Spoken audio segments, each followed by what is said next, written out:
Everyone, it's Beth Stelzer with Save Women's Sports. I have an amazing lineup of people to speak with you today. Linda Blade, my comrade, Row Edge from over in New Zealand.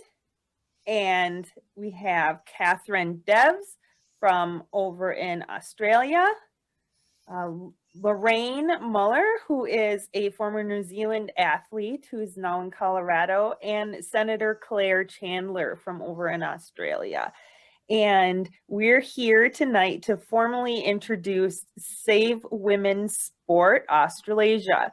And you can find them at savewomensport.com. So just like savewomensports.com without the S. And I think it is an honor for me to introduce my first guest. Lorraine Miller is one of the most successful marathon runners in history, and we owe her as being one of the founding women to fight for equity in women's sports in the 70s and 80s. Lorraine, can you tell us a bit about yourself, the battle that you helped fight, and what you think about what's happening in sports today? Okay, well, let me just go back a long time, so I'm really going to date myself. But when I became really interested in sports, or sports sort of it took me, and I think really a destiny as a sporting woman was about to unfold, was about the age of 13 when I went to high school.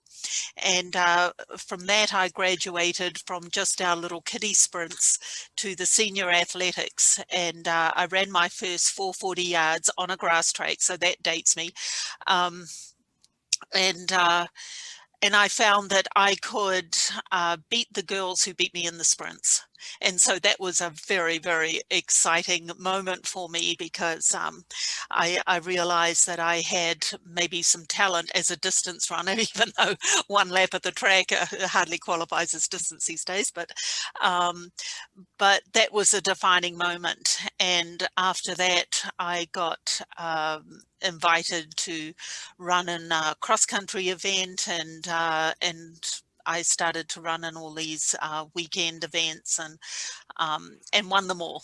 I was really quite good at it, but in those days there wasn't even a junior women's category, so I was running in the women's categories for most of these events, and so it just sort of took off on me, and I began training, and eventually got to the point where at age 16 I represented my country for the first time.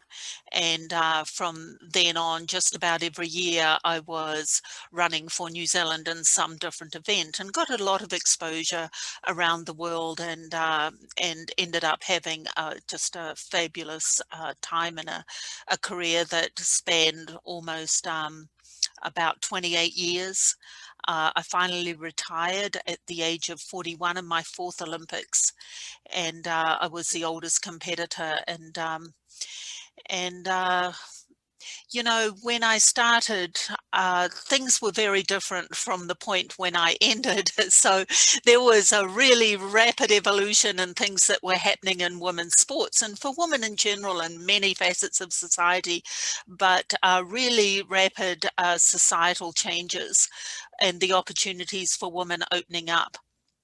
So if we backtrack to when I was about 14 years old, we had the school cross country coming up in our little town, and our headmistress, who was old school, she had a girls' assembly, and in that assembly she warned the girls against going in the girls' cross country event, because she said if you looked at the photos, we didn't have TV a lot then, but the newspapers, and you looked at the Russian shot putters, etc., that in the women's, that we would end up looking like that.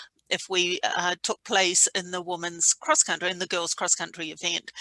And you know, I got so at 14, you can't imagine how you know, you're very impressionable and there's all sorts of things going on and you're trying to figure out, you know, how you fit in the world. And it was a big challenge for the idea of woman and femininity to fit into being a competitive athlete. And I struggled with that for quite a few years. In fact, after that talk that she gave us, I took to measuring my calf muscles every day. And I had a training log of my calf muscle size. So I had the tape measure that I use for dressmaking, right, and put it around my calves. And every day I'd log it down. So I wasn't logging mileage; I was logging my calf muscle size. And after about you know, a month of that, I realized that there was no iota of difference in my calf muscle size, and I wasn't turning into, you know, a great big Russian woman with these huge muscles. So that sort of went by the wayside. But you know, that was the climate of the time. And I ran in 800 meters, became my specialty event. Now you have to know that at that time, the longest event for women in the Olympics was the 1500 meters. And it was considered that the longer events for women were unsuited for them, that, you know, as we heard, it would be masculinizing. That was the common sentiment back then. And also that if we did too much exercise, we wouldn't be suitable for having children, that, you know, we'd jog our uteruses loose and they would fall out one day, and all these kinds of things. And these were the attitudes that were bandied like across the board. I mean, I've heard women from all sorts of different countries who were given the same kind of story. So it's sort of like one of these urban myths, but it's more global. And you know, kind of like, you know, always wear underwear in case you get run over and you get taken to the hospital and they find out you haven't got any underwear on. Well, you know, we were like, you know, we shouldn't run too much and we shouldn't joggle our insides. And so these were constant things in the background for me. Now, what happened, I went through school, I continued to run, I ran in school cross country. Now, puberty was a really difficult time, and it is for many women. And I think this is a big issue that needs to be addressed here in this context, because of the rate of attrition, or the rate at which young women give up sport at the age of puberty and do not take it up again. And fortunately, I was from a family with a very strong-minded mum and dad, and an attitude of that we can do anything that we put our mind to. And they were parents that didn't mind going against the grain at the time, and so were very supportive in that way. And so I got into the sport, but I was something of a phenom because I had a natural talent, and there were not many young women in the sport.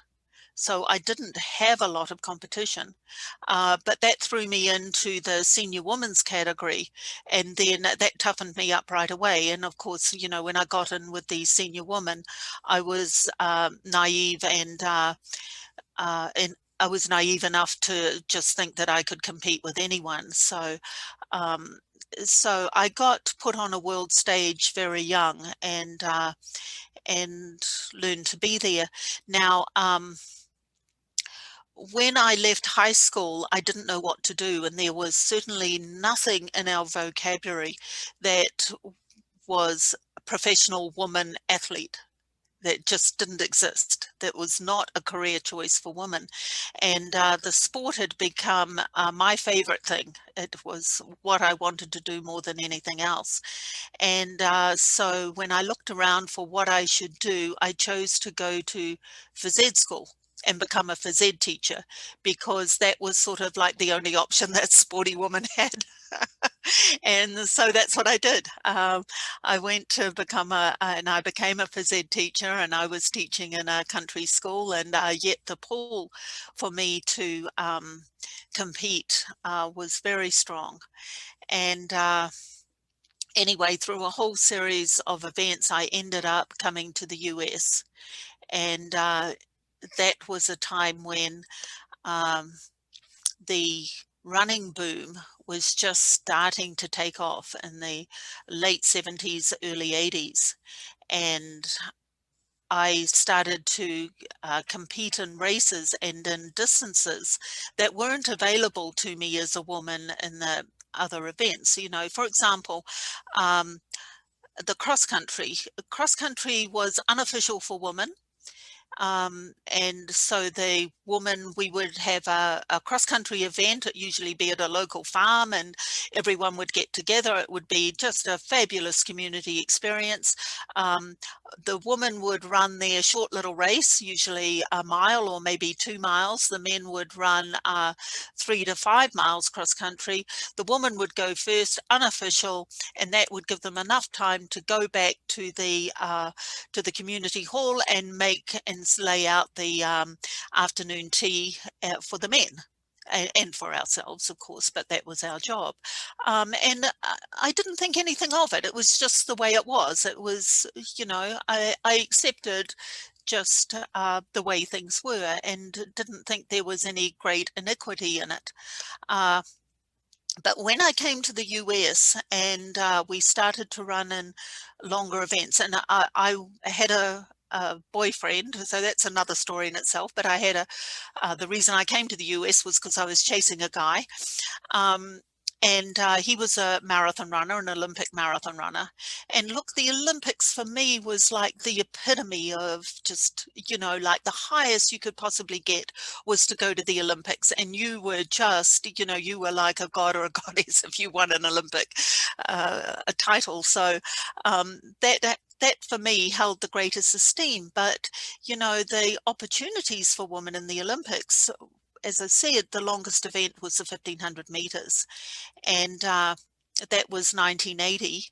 As a 1500 meter runner, I did not have the I was not up there with the very, very best. I was probably like the next echelon down. I could probably make an Olympic team, but I probably, on the talent that I had, could not make medal material in the Olympics. Not to say that steroids were a very real issue, and women taking steroids were usually there was a dividing line, and would give that woman that extra boost to make them Olympic material, and that was not an option for me ever. I was never tempted to get on that program, although if I'd sought it out, I certainly could have. But there is a reason why steroids and testosterone type substances are the drugs of choice, and why they're banned is because they give such an obvious advantage in sport. And so I started to run, I ran a marathon just by sort of as a training run, and I won it. And I got a world ranked time, and on the basis of that I got invited to go to this marathon in London, which was a showcase event for the for women for inclusion into the Olympics. And this was a powerful lobby, and this one was spearheaded by Katherine Switzer. And Katherine Switzer was the woman who ran in the 1967 Boston Marathon with a number under her initials, right? So and the race director tried to throw her out of the race when he realized she was a woman. And as a result of that, there was a lot of press around it, and this whole issue of women being able to run marathons became a newsworthy item. And Katherine used that momentum to spearhead this series of races sponsored by Avon Cosmetics. So they put on this race in London. They invited all these women marathoners for London, and I was one of them because I'd run a marathon and had a marathon time. And And the whole idea was to have a marathon and fulfill the criteria for the inclusion of the marathon in the Women's Olympics.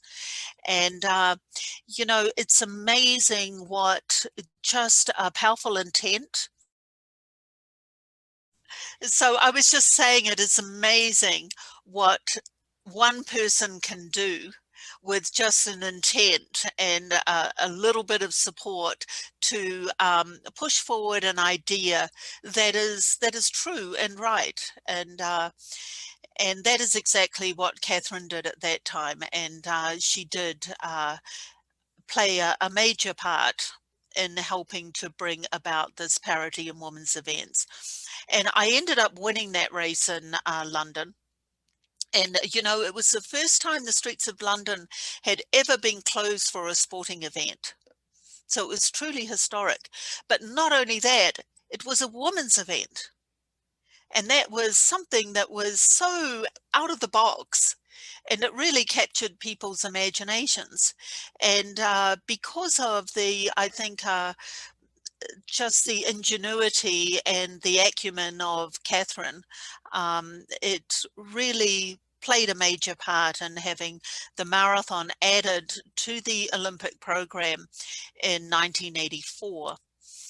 And not only that, but to take a jump from the longest event being the 1500 meters, which is less than a mile, to having an event which is more than 26 more times that. It created the whole spectrum. And then in the subsequent Olympics, all the other events got put in until women had parity in that event.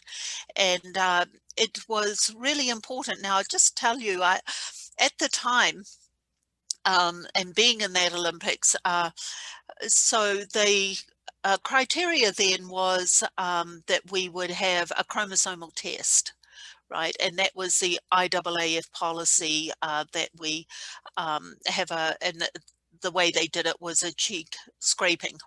So, so you'd go and you'd have your cheek scraped, and they would analyze it, and then they would analyze it for the XX or XY chromosome so that you could be in that category. And that was the best they had then. And I realize now that there's that it's very hard to draw a line, because male and females are very much on a continuum. We're much more alike than we are different, except that when it comes to sports, what defines us as female.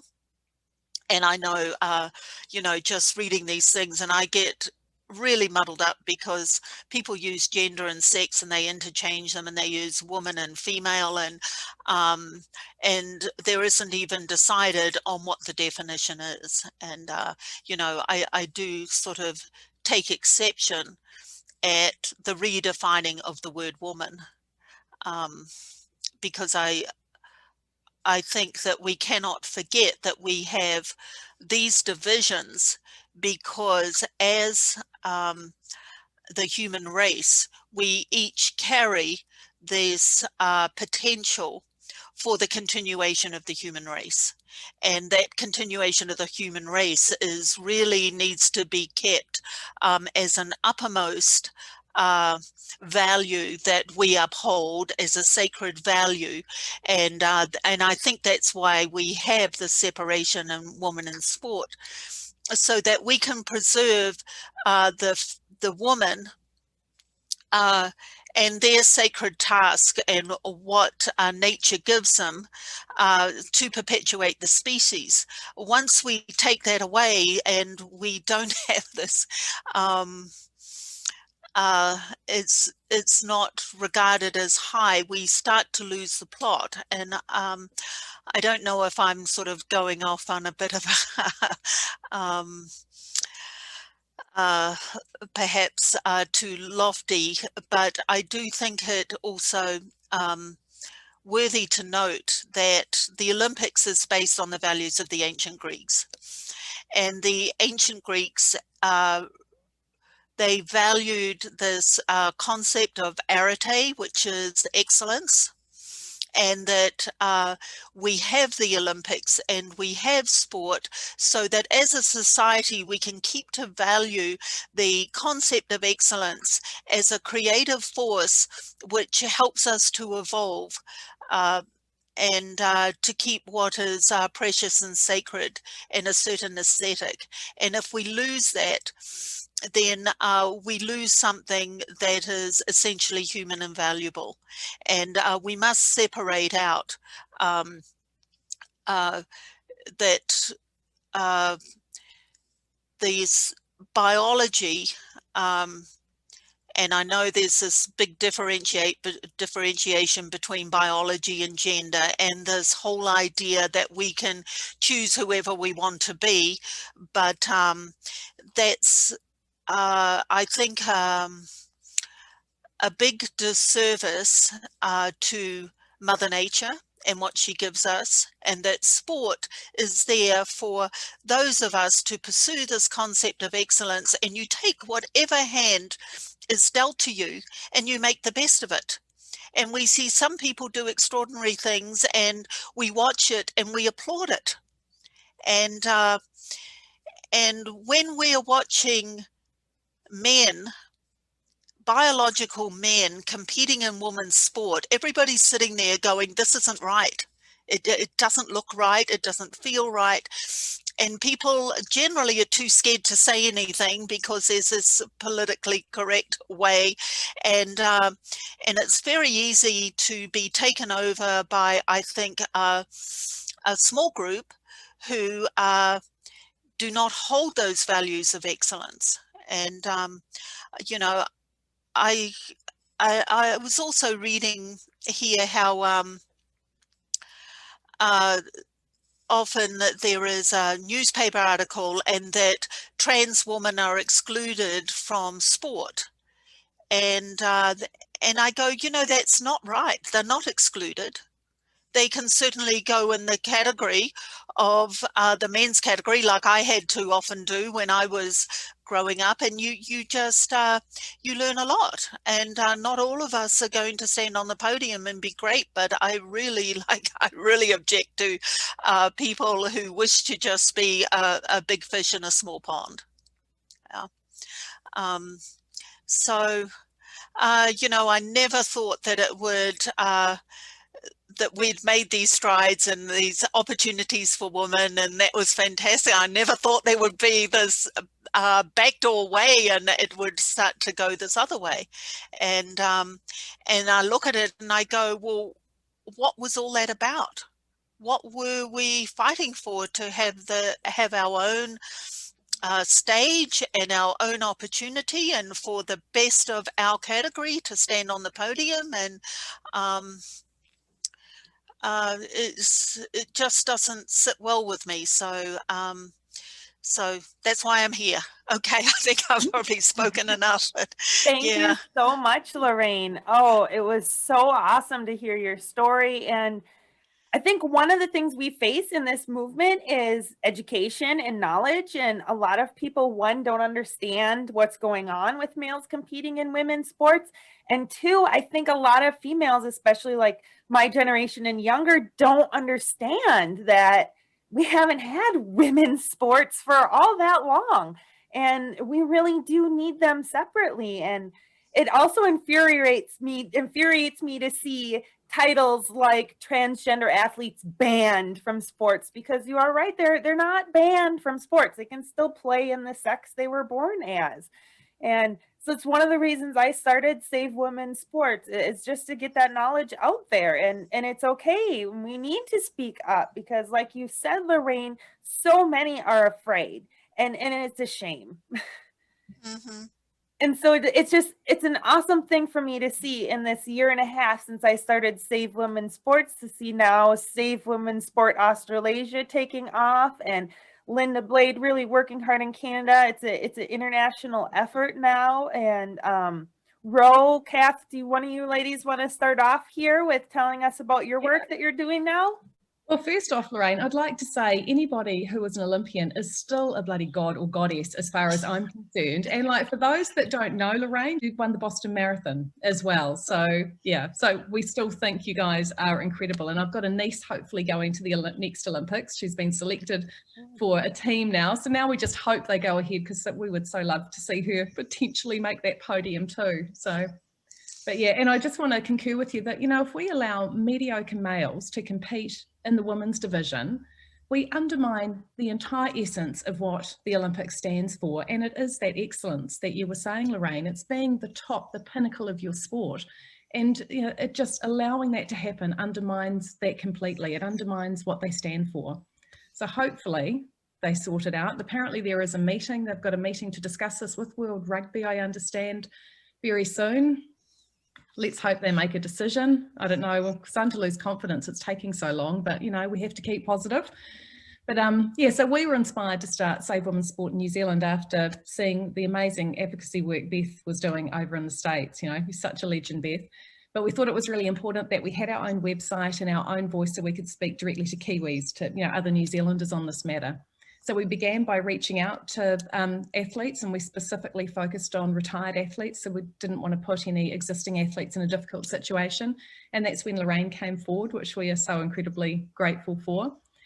And we've been busy kind of working with local sports. The New Zealand Rugby Union, we have a good relationship with now, and just understanding the processes they're going through. We're a little bit luckier than what's happening in Australia in that Sport New Zealand has just been allocated funding to go out and to develop policies through a consultancy firm for, I think, about 8 different sports. So they're at the beginning of that process, but it's going to happen really quickly because I know rugby's hoping to have their trans inclusion policy by sort of March, April next year. So there's not a lot of time, and we're still not sure who they're going to be consulting with. We've tried to do an OIA request on that, and basically they've said that they're not going to issue the information because it might put people at risk who they're consulting with.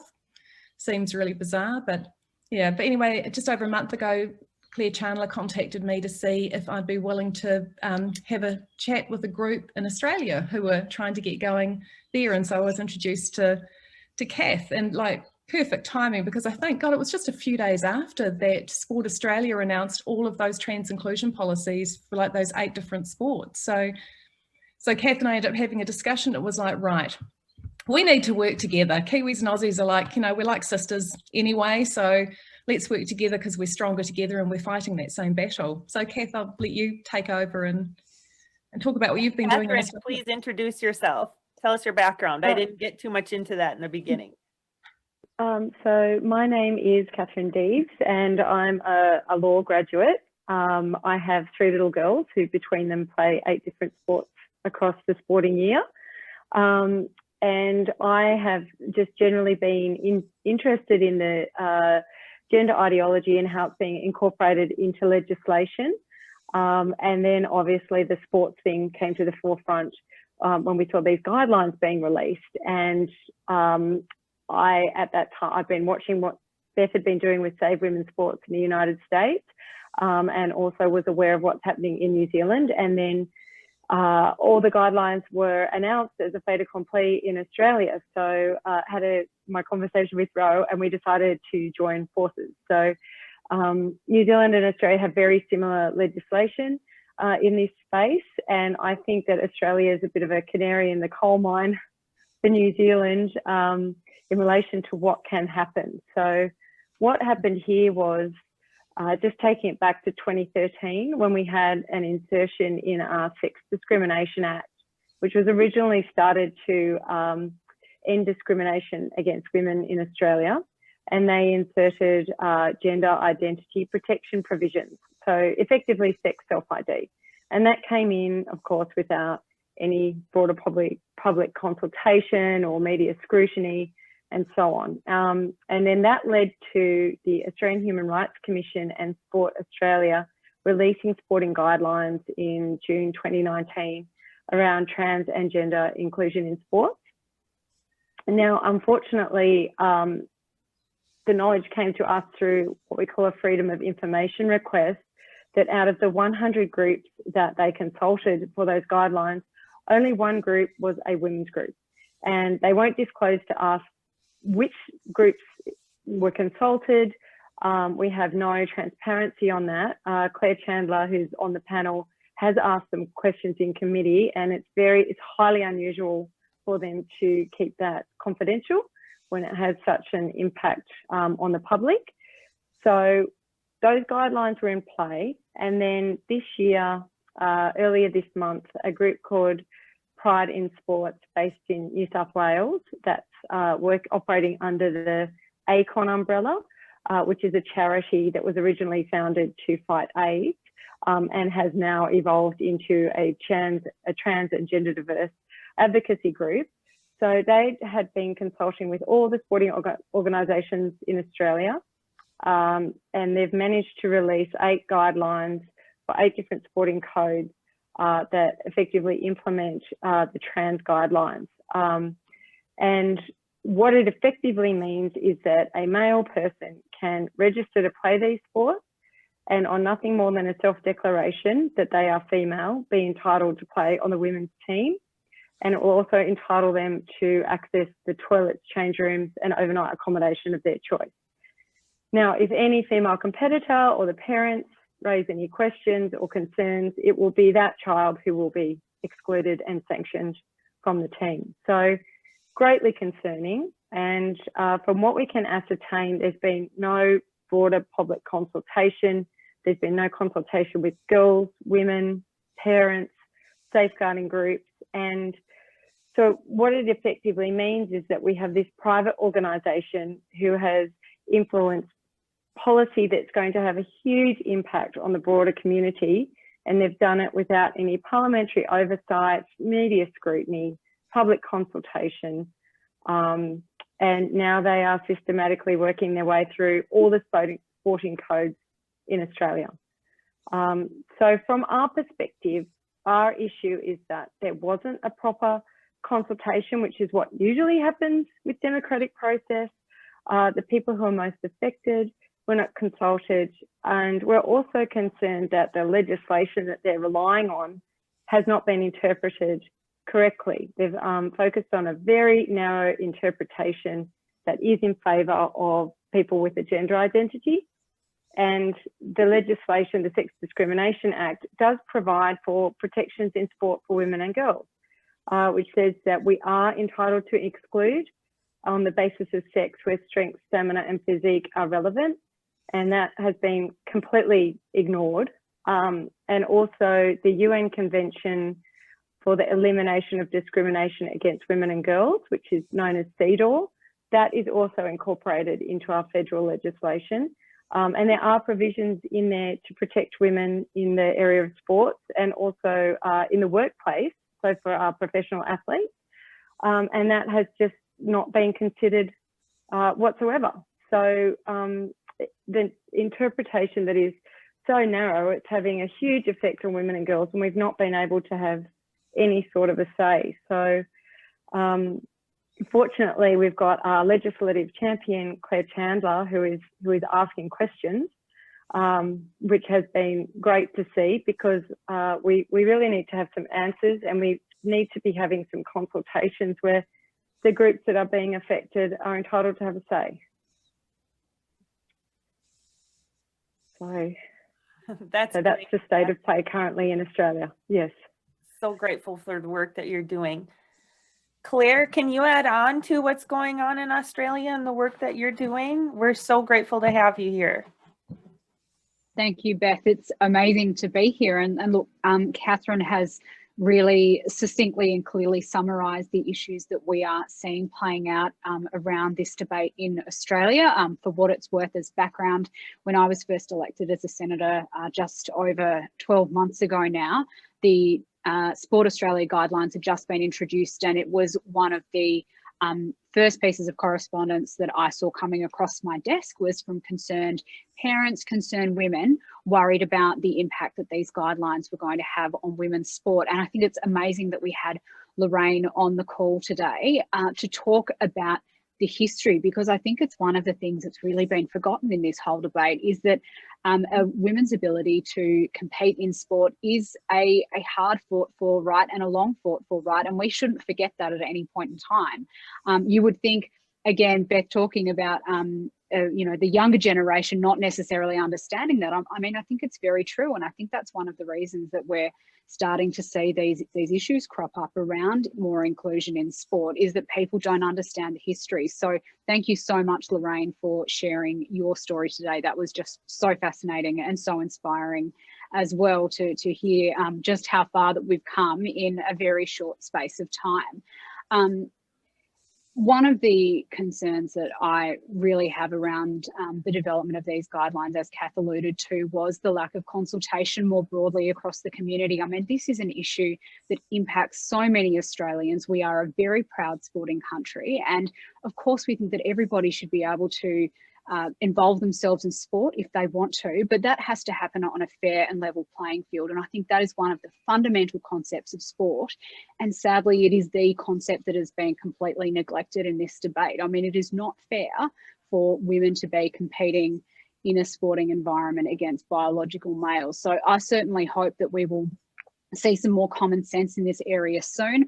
I've been doing everything that I can to advocate publicly for more common sense. As you might have seen from some of the videos on my Facebook page over the last week, we certainly aren't seeing much common sense from our bodies like the Australian Human Rights Commission and Sport Australia, which drafted these guidelines. They certainly don't want to recognise the science that organisations like World Rugby have built into their inclusion guidelines recently. And I was incredibly disappointed by the answers I received this week. I think they suggest that these guidelines need to be rewritten, and that's certainly what I'm going to keep advocating for. But just in closing, I do want to make the point about how important it is that we have bodies that are supported and confident to advocate publicly on these issues. And that's why I'm so glad to see Save Women's Sports Australasia being launched through this webinar today. I mean, you only have to look at what happened to me back in my home state of Tasmania, getting dragged before an anti-discrimination commission for my advocacy for women's sport being for biological women, to see just how easy it is for this debate to be shut down by bureaucratic institutions, which I just find absolutely devastating for free speech and absolutely devastating for the many, many Australian women that care so deeply about this issue. So thank you so much to Beth and to Kath and to Ro for all of the work that you are doing with Save Women's Sports and bringing it over to this side of the Pacific Ocean. It's fantastic to see. It is just an honor to have your time and have you fighting for us. And like I said before, for me to be just a small town housewife, I consider myself a normal American average citizen. To see this all coming together and to have you ladies launch this, it's a great thing. And like Lorraine said, it's amazing what one person can do. And look, here all we are, and the ripple effect will carry on. And as Linda Blade likes to say, this is the hill we'll die on. We're not backing down now. Linda, can you tell us a bit about what you saw in your sports history briefly? I mean, you kind of saw the evolution of what happened with women. I didn't know, I learned from Lorraine that just shortly after, when I was born, is when women started running the marathon in the Olympics. Who knew it was only that long? Like, tell us about it a bit. Well, I think I had even a more remote sort of experience only than that. When I first began competing, I was still living in South America. And so this was in the 70s. And when I had the good luck to be on a Bolivian track team. And then I remember my first road trip with that group, with our club, to a track meet in another city. Man, Lorraine, you brought this to mind. I haven't thought about this for so long. We went down and we had to take our sleeping bags. The women, so the men got the bunk beds. We were, put up in the school. The men got the bunk beds, and there was this little kitchen on the side. And then us women had to go and take our sleeping bags and put them on the concrete floor. We had to move the desks aside and put our sleeping bags on the floor and sleep there. And then our job was to get up an hour before the men to make their tea and coffee in the morning for them. So it's exactly what your experience was. So that was my first experience being on sort of on a road trip, and I was outraged internally, but I thought, oh, you know, this is ridiculous. But anyway, so, you know, but then I came back to North America, and right away I was recruited to the US on a scholarship. And so I got a Title IX scholarship in 1980. So it's around the time that you were coming to the US as well, Lorraine. And so grateful, as I have said in other webinars, so grateful for Title IX and for all the women and who are fighting for that. And I did witness, you know, I witnessed the combined events going from pentathlon to heptathlon. They still aren't doing the women's decathlon. That is sort of the final frontier. But I did see, you know, I just missed the 1984 Olympics by a sliver. And I was very happy to see the marathon run on, you know, I was watching TV, and it was like a big breakthrough to see the women run in Los Angeles. I think it was Gabriella, when she stumbled in, you know, I was actually scared. There was a woman who had, even though this was the first marathon in the Olympic Games, because it was so hot, and I think she got dehydrated, but a woman was stumbling in at the finish line of the Los Angeles Olympics. And I still remember feeling frightened that one event where that woman was stumbling in, and she was being very disoriented. So she was kind of weaving around the track, and they had to help her. And I still remember thinking, oh my gosh, like, does this mean 20 more years so they're not going to allow the women to run? I still remember worrying about that. So yeah, I've seen the evolution of women in my lifetime. And as Lorraine said, I mean, I would never have dreamed that there'd be this backdoor entry into women's sports, male bodies being able to, men being people born male, being allowed to self-identify into a woman's event and a woman's sport. It just seems incredible to me that the highest, most, you know, esteemed governing body in the world of sport, the Olympic Committee, would even have thought to do such a thing and to allow this to happen. It's just shocking to me still that, you know, that they didn't even consult, they didn't think about it. All those years that we were waiting and lobbying, and Katherine Switzer had to work hard and get those women to run the marathon, and every single step we've taken in this sport, in the Olympics, in terms of this whole thing about bringing women's events up to snuff, like up to par with the men. We worked so hard, and it took so much lobbying, and yet when it comes to, you know, this trans inclusion, it took a couple meetings with no consultation with the women in general, and really not broadly. And now suddenly it's just in there. And because it's in the IOC policy, starting from 2015, almost every country just starts to adopt it automatically. It just has a cascading effect. So it's stunning. And I don't have any problem as a coach in Canada. You know, I was an athlete all those years, and now I'm a coach. Now I'm a association president. And I will just keep speaking the truth that women, female athletes, require their own category because they are biologically distinct. And sometimes I use the analogy of like Formula One racing car versus a stock car.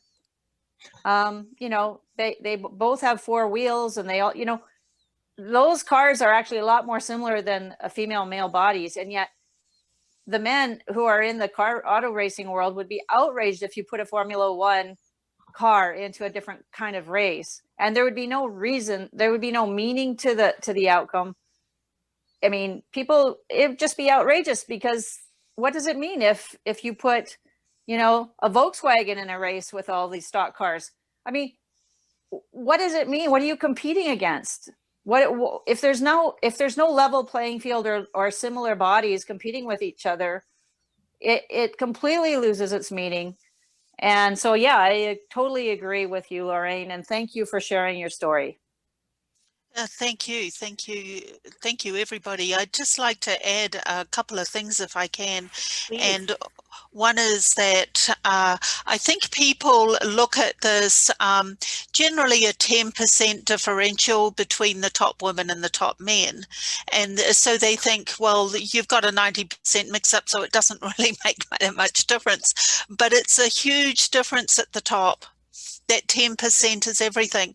And if men had been able to compete in women's events like they're advocating today, I would never have won the races that I've won. I would never have gone to Olympics. I would never have had that career. And Australians would have been deprived of the likes of their feminine heroes, such as Betty Cuthbert and Kathy Freeman and Shane Gould and Natalie Cook.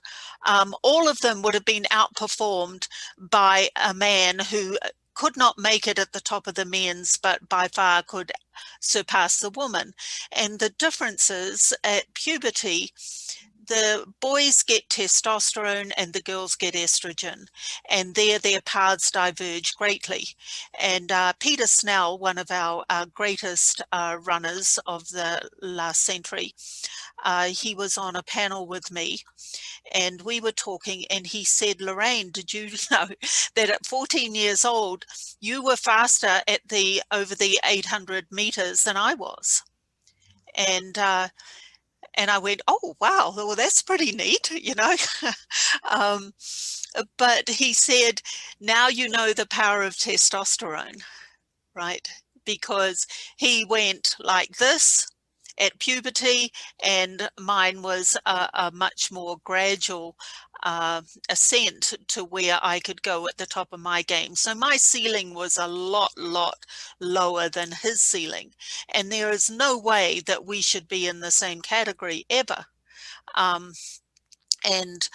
So one of the other things is that we need to look at, and I mentioned this before, is that for our young people, we now have a situation where because of certain lifestyle things, and I think our modern day living is that we now have a generation of kids that have a life expectancy less than that of their parents. Okay, this is huge. It's like, if this is not a wake-up call, hey people, what are we doing? We have to reassess, because if we are losing the life force of our young people, then the whole human species is in jeopardy. And a lot of it is because we now, sitting is the new smoking, right? We sit in front of a computer for long periods of time. We don't move. It does all sorts of things with shutting down our metabolism, and getting kids out and moving and involved in sport is essential for both boys and girls. Now, we've got girls that at puberty, they give up sport 6 times more than the boys do. And probably about half the girls give up sport at puberty and don't take it up again. Okay, they give it away. And that is a huge loss for the vitality and health of our of humanity. And we need to do something to make sure that people get engaged. And what systems do we have, you know? And sport is just a great antidote to this whole sitting thing and this sedentary thing, and getting our metabolism working properly. Unfortunately, I think that we tend to get our belief systems are largely influenced by marketing forces that do not have our best interests at heart. You know, they just want our energy and we don't get anything back for it. And we're duped into a lot of things. And this, to me, seems another one of those areas where we're getting duped. And we must look at what the long-term effects has, because I mean, sport in itself, it's like, okay, we watch a show and somebody wins and somebody loses, and, you know, we have our favorites, but in the end, it doesn't really matter. But the effect that it has right through all stratas of society is something that is really important that we keep, and that that we hold on to these shows of excellence. Just one more thing I will add. with regards to the ancient Greeks, they would never have thought of mixing the men and women together in the similar sports. Now we know that the men had their Olympics, and that's great, and women were not allowed to even come and watch, so they were very segregated. The men competed, you know, naked and you know, whatever. But under a very strict code. But what a lot of people don't know is that women also had their own games, and they were called the Heroic Olympics after the goddess Hera. And they would have their running races and their various things. And so they would choose the woman who was the winner would be the most superior specimen of whatever physical specimen. And the man who won the Olympics or whatever games they had, would also be chosen as the top one. And then they would put those together, and you would have the two best of the man and the woman. And so you would have, you know, the offspring would be, you know, genetically the best. Okay. And so this was recognized as something that was important, that we keep our genetics strong. And this is also the basis with the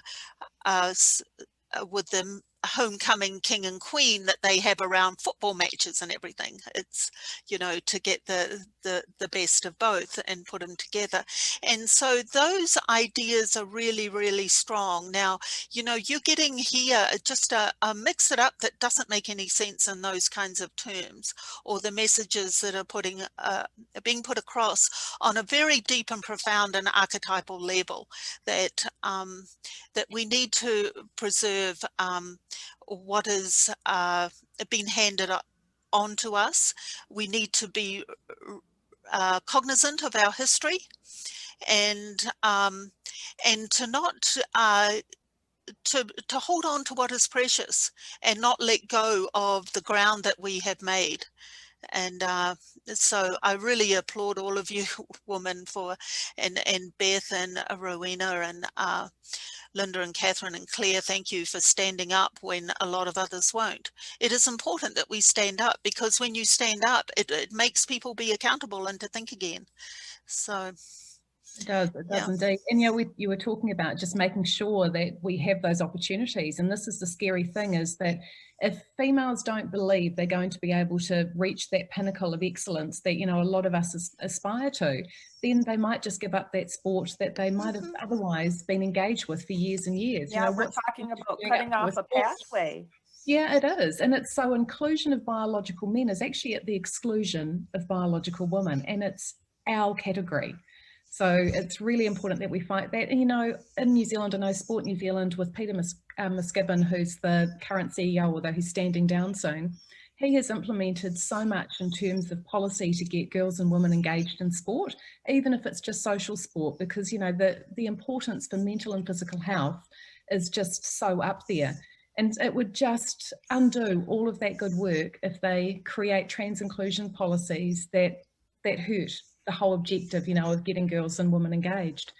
So we've done exactly the same thing in Australia, Rowena. We have my home state of Tasmania, a levelling the playing field program that was all about ensuring that sporting clubs are equipped in terms of facilities to have women's teams as well as men's teams. And it just seems so counterintuitive that we've invested quite sensibly, I think, taxpayers' money to ensure that women do have the facilities where they can play sport, to then turn around and say, oh, but we're going to, you know, degrade women's sport to the point where we're going to make them play against biological males. It just seems so counterintuitive. Yeah, it just essentially makes it mixed sex sport, doesn't it? And we lose our category while men retain theirs. Yeah, and we're still fighting against entrenched misogynistic attitudes, like in relation to COVID and the decimation of sports during that time. So the NRL, the Warriors CEO actually of New Zealand said that basically implied that the expenditure on the women's division was additional spend. And when they were trying to to rebuild the teams after the COVID crisis, they were only looking at problem solving in the men's division, and there was no discussion around getting the women's teams up and running.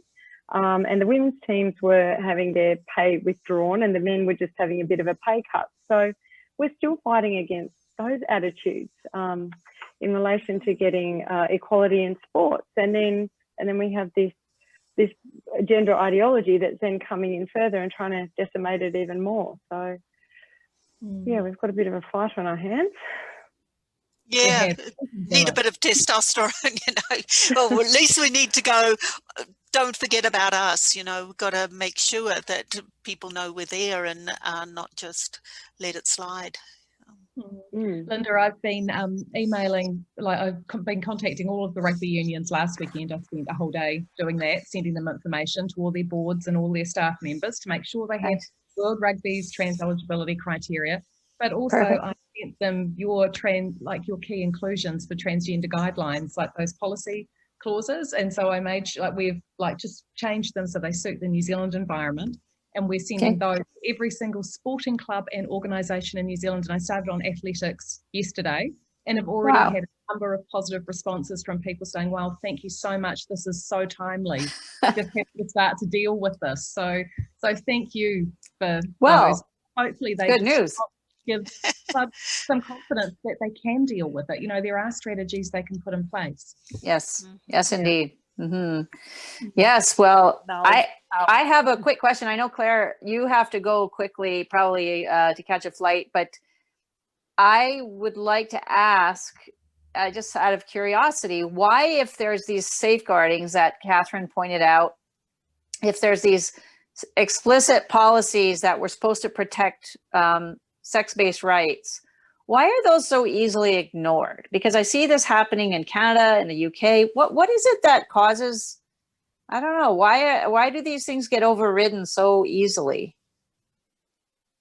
That is a really interesting question, and I think the answer is somewhat multifaceted. I mean, one of the issues I think we have in Australia around this is that the debate has become captive to the vocal minority, and Kath talked about the closed door consultation that was run by Sport Australia and the AHRC to develop the guidelines. I think that if we could get to the bottom of exactly who was consulted, we would have a slightly more whole picture of why this particular legal interpretation of the sport exemption in the Sex Discrimination Act was applied in this situation when they were developing these guidelines. So when decisions are happening behind closed doors, there isn't appropriate scrutiny, and we can't be sure of exactly how these things happen. But I mean, the fact that I've asked time and time again who was consulted, what sort of groups were consulted, what was the nature of the consultation. Kath's done exactly the same thing through FOI requests, and the answers haven't been forthcoming. You have to think that perhaps people were only talking to the type of stakeholders that were going to tell them what they wanted to hear. And that's what we're nervous of happening is going to happen in New Zealand as well. You know, if they're going to be developing all these policies, and they've only just started consultation apparently now, and they're going to have the policies developed by March. You know, we're going into our Christmas period where a lot of people are away. Who are they going to be consulting with?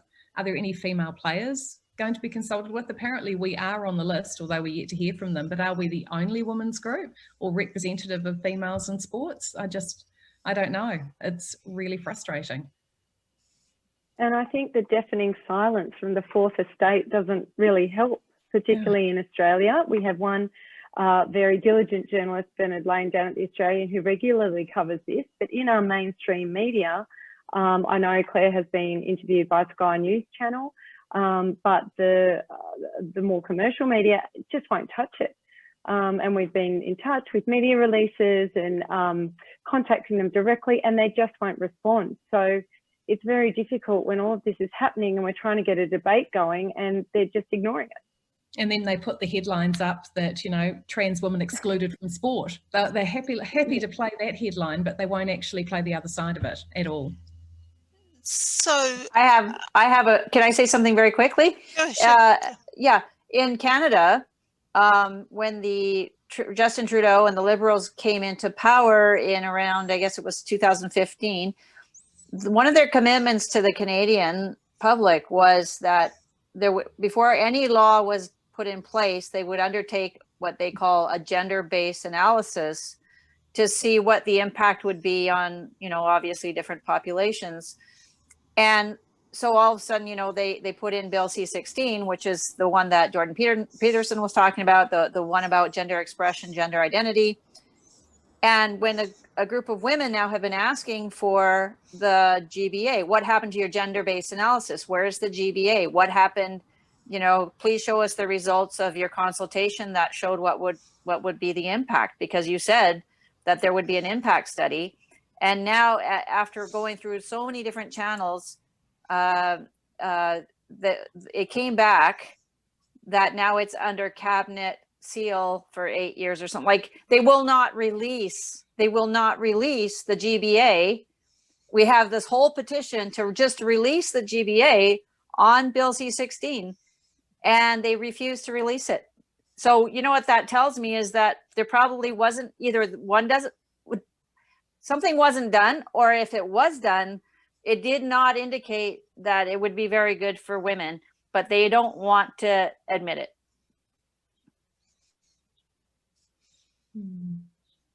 So I was going to ask, and since we have some very knowledgeable people here, about why are women excluded suddenly, or not their interests taken into account? Who gains from this? Because obviously transgender is a very small percentage of the population. So there must be something else going on which we don't know about. What is it? I think you're opening up a can of conspiracy theories. I don't know if any one of us can really put a tack on a single reason.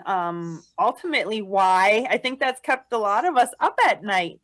But we can track a bit of the money trail of this transgender ideology and see that it's some type of psychosocial experiment, as Linda would say, in sports, and it's not the place for it. Ultimately, why? I don't know, ladies. Do you have something you'd like to add? Oh, I think Jennifer Bielek insists, and she has written many articles just about the money involved. There's been a couple billionaires that have transitioned in the States, and they have captured the Silicon Valley crew, and therefore, that's why when you get onto Twitter, and then if you say the wrong word, if you met what happened to Megan Murphy, if you say, yeah, but men aren't women, then you get banned. You're not allowed to even say anything against this ideology. So it's definitely some sort of a capture. I don't know the ultimate goal. Jennifer Bielek would say it's even transhumanism, this whole idea of trying to, get the human body and try to move beyond the biology base. I don't really know, to what extent it is coordinated, but I don't know. It definitely seems to be having a similar pattern across the world. Well, I'm aware in Australia, and I think it is in some of these other jurisdictions, that they are trying to remove sex as a protected characteristic. And they're doing that by replacing sex with gender in legislation and policy. I've read legal papers where they've explicitly said that they want to be done with the sex as a protected characteristic. I know in the UK, they consistently misrepresent the Equality Act by just dropping sex altogether, and also just replacing it with gender. So I would say that for some of the people who are propagating this ideology, that's the end game, getting rid of sex. That's what we're seeing here in the United States with the push of the Equality Act, which would insert gender identity with sex into all of our federal laws, which would essentially erase the definition of woman. And that's what makes it so heated right now until our election. Is one of our president-elect says that they're going to pass this Equality Act within months of being in office. And it's pretty scary, isn't it, ladies, to think that the definition of woman across the board, across the world, is under threat of being erased. Less than 50 Yeah. years we have had these rights to play sports, and now they're getting handed back to males, and these males are called brave and courageous along the way. So I'm Wow. very grateful for all of your voices tonight, because courage does call to courage, and the most they do is call us some names like a turf. And we stand strong in the truth, and there's a lot of power in the truth, and a lot of people can't handle that knowledge, and we're going to keep pushing it out there. We got to keep the pressure on. Ladies, how can the Kiwis and Aussies reach out to you? As I mentioned, you have savewomensport.com. How else can they get in touch? How can people get active if they say, how can we help? We've got the Facebook page as well, so Save Women's Sport Australasia. So they can contact us through that if they're keen to help. You know, we've got a very small group really working hard on trying to educate and advocate. So if anyone is keen to help out, we would love more resources. We haven't got any money at the moment, have we, Katherine? Absolutely zilch. So we are looking at potentially doing a crowdfunding exercise soon, but it's just having time to put that together as well. But yeah, just any support anyone is willing to offer would be gratefully received. Yeah, it's just ordinary women, as you mentioned at the beginning, Beth, putting in our free time, because we believe in this, because the stakes are so high for us. But as I've mentioned, some of the organisations that we're up against that have budgets of $20 million annually, and then there's just us trying to write letters and raise awareness. Yeah. But I would But it's say, an amazing thing to point out. I hate to cut you off there. It's an amazing thing to point out, though, because we are up against these multi-million-dollar ads and whatnot, and Save Women's Sports has maybe spent a few $1,000s altogether, and look where we've gotten. So we are grateful for every dollar that is sent our way, and more will come in. And if you'd like to donate to Save Women's Sport, you can do that through Save Women's Sports and just leave us a little note and we'll hand it their way. It's just incredible what one person can do, what $1 can do. It's all about willpower. I couldn't sleep at night until I started doing something, and I'm so grateful that other people are now waking up too. And sorry, Katherine, continue on. I was just going to say, as a call to action for any of our listeners who listen to us all speak and they feel like they want to do something, even just sending off a simple letter to your MP, to your local sporting organisation, to your media of choice, or your favourite journalist, and saying, I'm aware that this is happening and I don't agree. There's a lot of power. There's a lot of power in letter writing. It's a grassroots effort, just like how they're quietly sneaking onto boards and quietly getting these rules passed. It can take a grassroots effort on our end. Have that tough conversation with your neighbor, with the coach, with your friend. It's awkward, but then you come to find that we're all in the same truth. We all know it's not fair, and we all need to stand together and keep that pressure on. We're seeing that it's working. We saw what World Rugby, they saw our demands.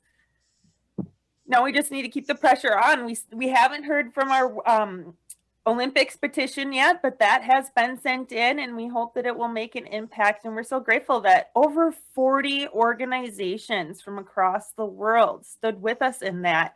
And we are just these little organizations just starting off here. So bravo to all of you. Thank you, ladies, so much for coming together. And Kath and Row for branching off Save Women's Sports and being inspired. It just makes my heart swell. It's an amazing feeling, and I hope it empowers everyone, not just me. Is there anything else that you guys would like to add?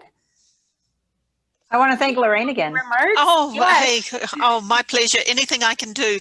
I was just going to say that we started off as just a small voice in a big field. And we got that parity, and now, so it's been done before. So, just, Yep. Absolutely. Yeah. Moving on, Yeah. and to everyone watching, I will include the links to contact us down below. Please do get in touch. Together we will save women's sports. Bye. Thanks, everyone. Bye. Bye-bye.